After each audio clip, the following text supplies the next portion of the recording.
Panginoon, sa iyong biyaya kami nananalig, gabayan mo ang aming pamilya sa bawat hakbang ng buhay. Bigyan mo kami ng lakas at liwanag upang patuloy kaming magalak sa iyong pag-ibig.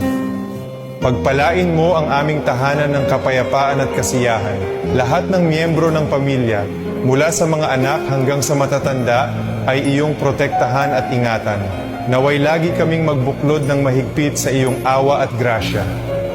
Bigyan mo kami ng pananampalatayang walang hanggan, pag-asa na nagpapagaling, at pag-ibig na nag-uugnay sa amin. Tulungan mo kaming maging matatag sa gitna ng mga pagsubok at unos, at sa iyong pangako kami laging kumapit. Naway maging mabuti at totoo ang aming mga salita. Sa lahat ng aming iniisip, sinasabi at ginagawa, turuan mo kami ng pasensya at pag-aalaga. Sa iyong karunungan, alam naming naririnig mo kami. Salamat Panginoon para sa aming mahal na pamilya. Salamat sa iyong presensya na laging kasama namin. Gabayan mo kami, yakapin at pag-isahin upang sa iyong mga kamay ay matatagpuan namin ang aming kaluluwa. Amen.